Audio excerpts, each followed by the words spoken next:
vegetables. The familiar thoughts began again. Coconut Head is back from the market? A girl named Ifeoma shouted. The others joined in, their voices echoing through the air.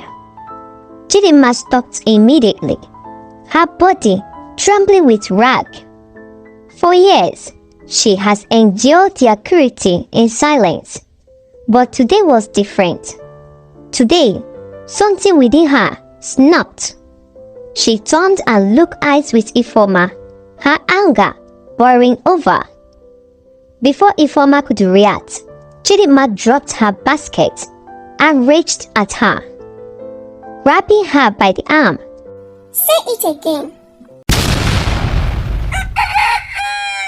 Once upon a time, in the village of Umudike, the rising sun cast golden layers across the field as young Chidinma walked through the dusty paths, carrying a basket of yams. Her bare head gleamed in the sunlight, a feature that set her apart from everyone else. It has been her defining feature since birth, and though her parents had tried every remedy imaginable, yet nothing worked. The thoughts and whispers has become her daily companion. Look, it's Coconut Head. One of the village boys called out, pointing at her as the other children erupted into laughter. Chidinma's fist crunched around the handle of her basket, her knuckles white. She kept her gaze fixed ahead, refusing to meet their mocking stares. Her chest tightened, and the familiar echo swelling within her. As their laughter grew louder, tears spilled from her eyes. She thinks she's better than us. Another child sneered, skipping in front of her. The children followed her all the way home, their voices like sharp needles piercing her heart. As she reached her compound, her mother, Neka, emerged from the house with a wooden pestle in her hand. Get out of here! Neka shouted, raising the pestle high above her head. The children scattered like a frightening bird, their laughter fading into the distance. Chidinma dropped the basket and sank to her knees, sobbing into her hands. Her mother knelt before her, pulling her into her tight embrace. Why, Mama? Chidinma cried, her voice muffled against her mother's shoulder. Why did God make me like this? What did I do wrong?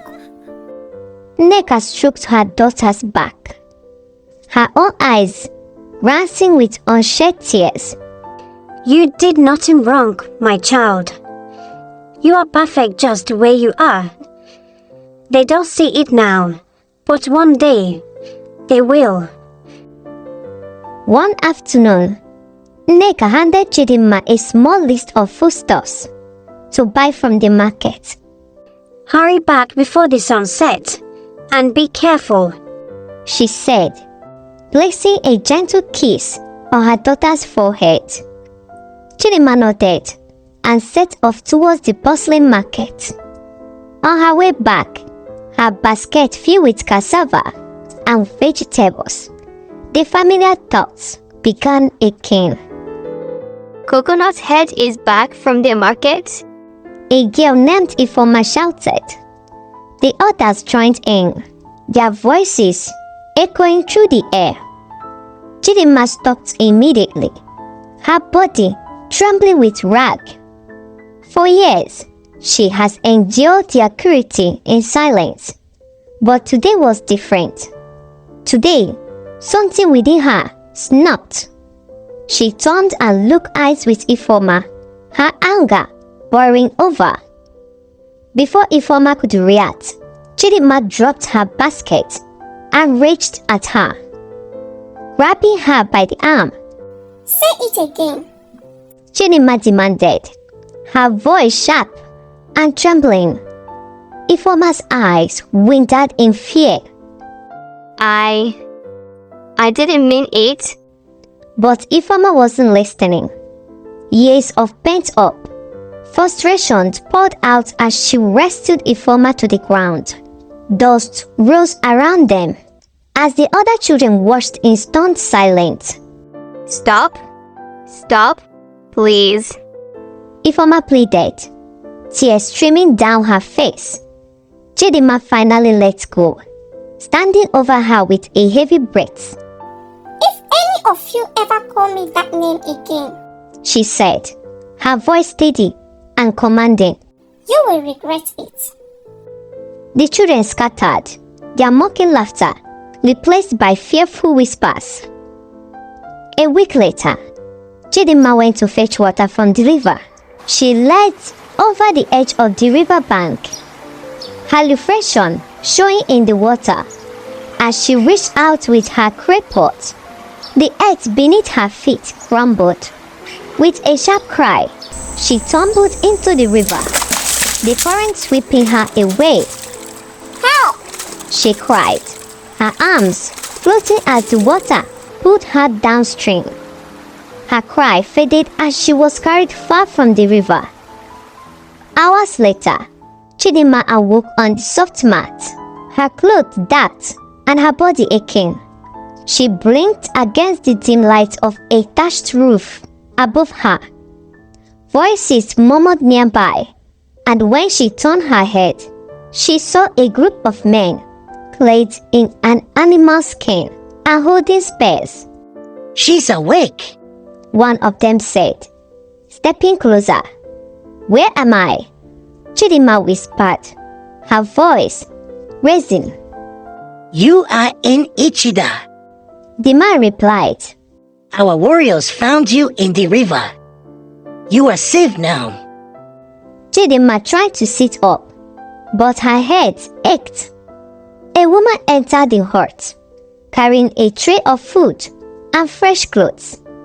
The king and queen wish to see you. She said with a kind smile. The palace of Ichida was unlike any other thing Chidinma had ever seen. Its walls were adorned with intricate carvings, and the air was filled with the sweet scent of blooming flowers. She was led into the lower hall, where the king and the queen sat on a carved thrones. Beside them was their son, Prince Nnanna. Chidinma's breath caught as her eyes met the prince. There was something familiar in his gaze, something that made her heart fluttered. Welcome to our village. The king said, his voice warm and welcoming. You have been through an ordeal. Rest and recover here for as long as you need. Thank you, Your Majesty. Chidinma said, bowing her head. The queen gestured the palace maid to attend to her. Take care of her. She's one of us now. The next morning, Chidinma stepped outside and frozen. The women with bare head walked through the village, their heads held high. They were radiant, confident, and admired by everyone around them. For the first time in her life, Chidinma didn't feel different. She felt like she belonged here. Prince Nnanna appeared beside her, a soft smile on his lips. I see you have noticed. He said, In our village, a bald head is a sign of strength and beauty. You are truly one of us. Chidinma smiled, her heart swelling with gratitude. For the first time, she felt truly beautiful. As the days turned into weeks, Chidinma and Prince Nnanna grew closer. He admired her resilience and strength, and she found comfort in his presence. Their love blossomed like the vibrant flowers that adorn the village. When it is time for their marriage rites, they returned to Chidinma's village. The villagers stared in awe as she stepped out of the royal carriage. She dressed in royalty, and radiant confidence. Chidima, Her mother gasped, tears streaming down her face. It's me, Mama. Chidima said, embracing her. Her father and sister joined in. They screamed in immeasurable joy.